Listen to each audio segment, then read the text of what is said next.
Imagine a man who has just achieved a massive victory. He closed the deal of a lifetime, hit a new personal record in the gym, or finally mastered a craft he's been working on for years.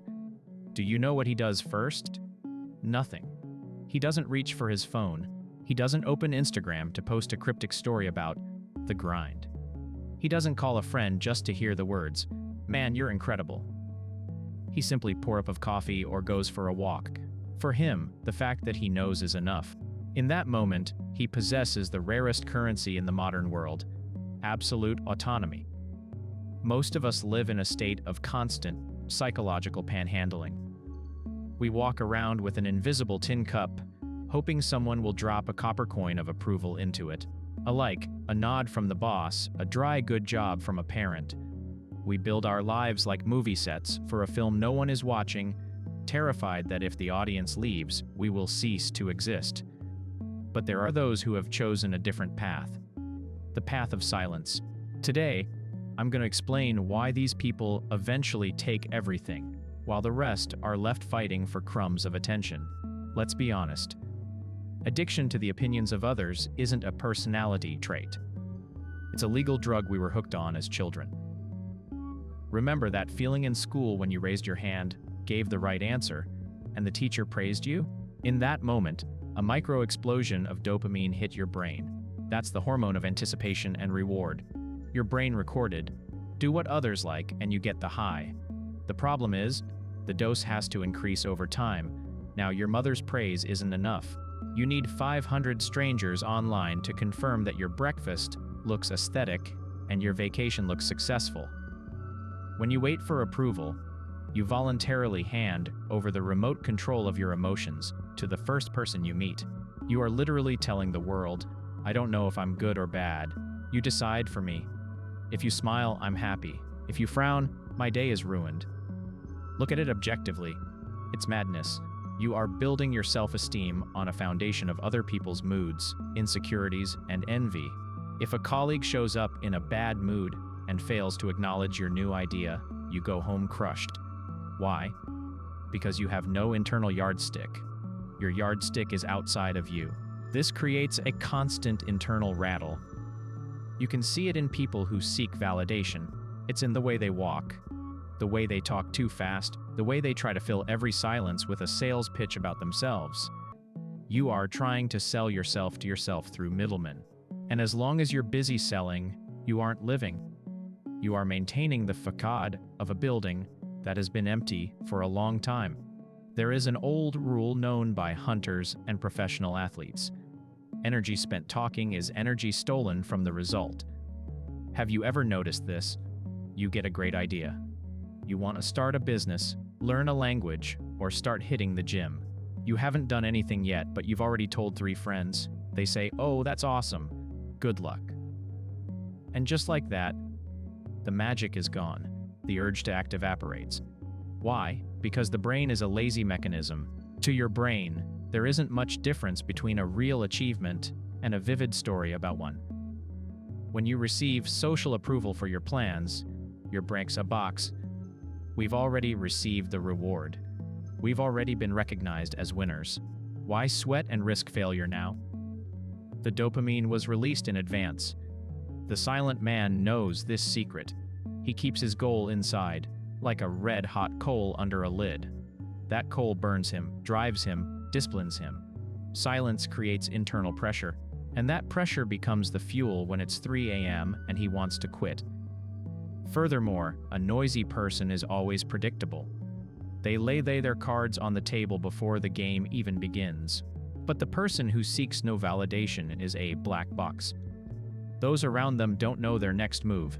They can't calculate their weaknesses through their bragging. Noise is a sign of insecurity. Silence is a sign of density. When you see someone who remains calm in a room where everyone is trying to outshout each other, you instinctively feel their power. They don't need to dominate with their voice because they dominate with their presence. They don't need to prove they are powerful because they don't doubt it themselves. And when you have no doubt, you have no need for witnesses. This isn't a new concept. The ancients knew this thousands of years before the birth of psychoanalysis. Take Marcus Aurelius. the Emperor of Rome, the most powerful man on the planet. He wrote his meditations, not for publication, but for himself, sitting in a tent during military campaigns. He constantly reminded himself, "Your job is to do your work well. What others say about it is their problem, not yours." He understood that the flattery of the masses is as fleeting as the dust under a horse's hooves. Or consider the Bushido Code. A samurai did not seek fame in the modern sense. His primary goal was to meet an internal standard. If he knew he had acted rightly, he didn't care if the whole world declared him a criminal. The Spartans despised long-windedness for this very reason. They believed that extra words dilute the essence of a man. If you are strong, it is visible in your shoulders and your actions. Why speak of it? Today, we've replaced these concepts with personal branding and social capital. But biological processes remain unchanged. Inside each of us sits an ancient mechanism that only respects real, autonomous power. Think of any powerful figure from cinema or history. They never fidget. They don't look into the eyes of their listeners searching for support. The Godfather, the Stoic warrior, the silent master. Their strength lies in the fact that they are their own judge. They created their own coordinate system, and if the world doesn't fit into it, too bad for the world. This is the inner citadel. How do you stop being an approval junkie? It isn't cured in one night. It's a workout, just like the gym. The first exercise I offer you, the mode of invisible victories. Next week, do something truly difficult and impressive, and tell no one, not your partner, not your best friend, and certainly not your followers. Feel how that information presses against you from the inside. At first, it will be uncomfortable. You'll want to leak that energy into a conversation. Don't let yourself. Keep the secret. You'll notice that after a couple of days, a strange sense of calm power emerges. You'll learn that your value does not depend on other people's eyes. Second, kill the internal lawyer. Stop explaining yourself. If someone doesn't understand your action or criticizes your decision, simply nod and remain silent. Do not try to justify your motives. When you justify yourself, you are admitting that the other person has the right to judge you.